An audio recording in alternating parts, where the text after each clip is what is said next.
Ashoka the Great was the third king of the Mauryan Empire, best known for his renunciation of war, development of the concept of Dhamma, pious social conduct, and promotion of Buddhism, as well as his effective reign of a nearly pan-Indian political entity. At its height, under Ashoka, the Mauryan Empire stretched from modern-day Iran through almost the entirety of the Indian subcontinent. Ashoka was able to rule this vast empire initially through the precepts of the political treatise known as the Arthashastra, attributed to the Prime Minister Chanakya, also known as Kaudilya, who served under Ashoka's grandfather Chandragupta, who founded the empire. Ashoka is referred to in his edicts carved in stone as Divanampiya Piyadasi, which means beloved of the gods.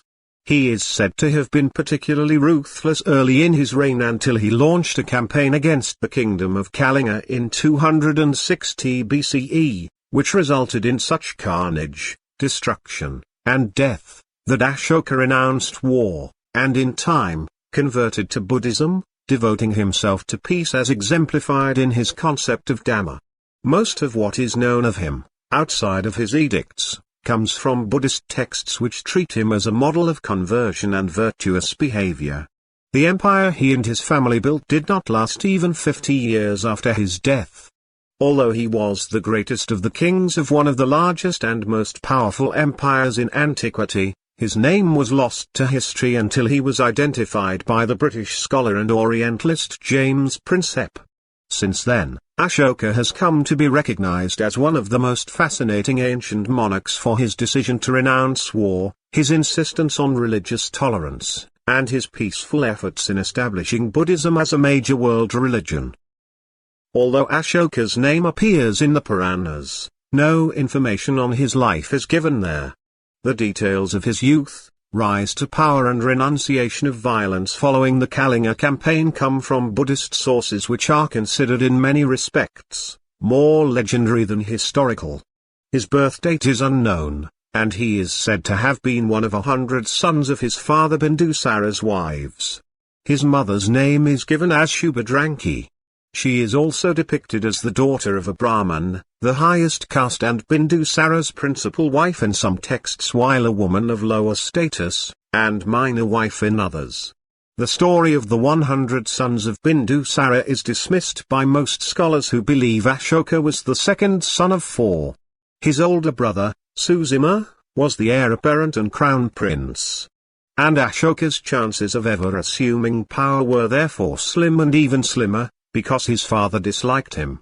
He was highly educated at court, trained in martial arts, and was no doubt instructed in the precepts of the Arthashastra.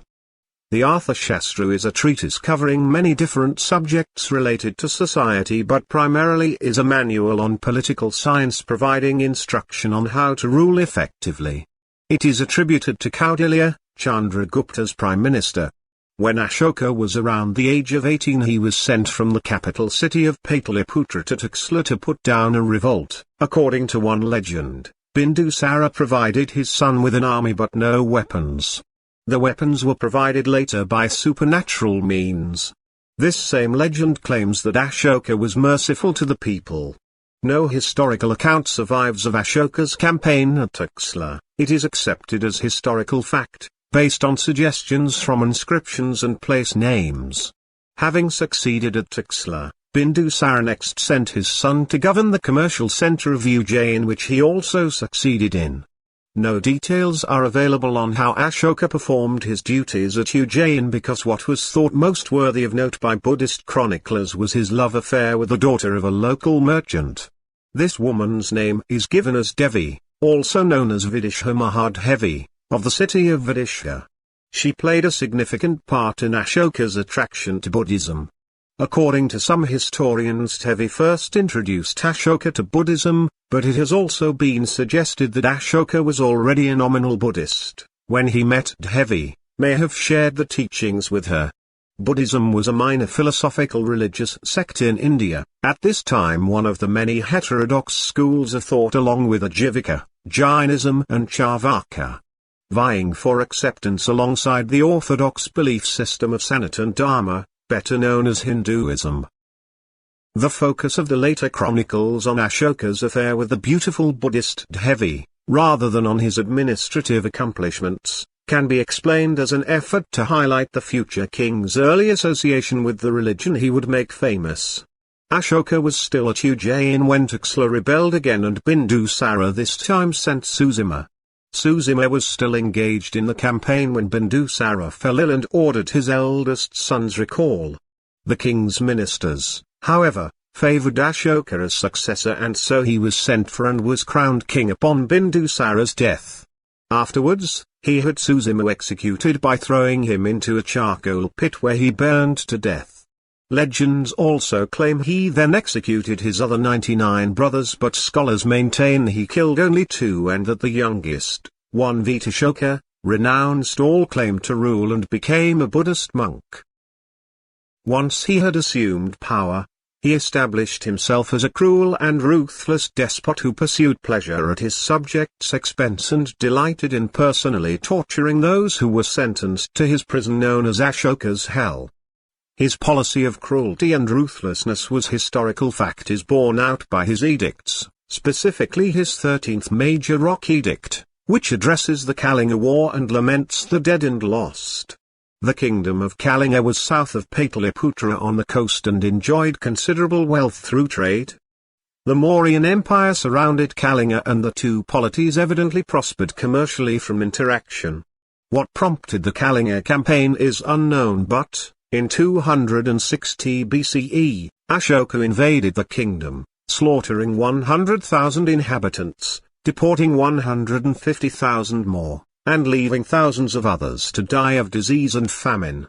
Afterwards, it is said, Ashoka walked across the battlefield, looking upon the death and destruction, and experienced a profound change of heart which he later recorded in his 13th edict. Ashoka then renounced war and embraced Buddhism, but this was not the sudden conversion it is usually given as, but rather a gradual acceptance of Buddha's teachings which he may have already been acquainted with.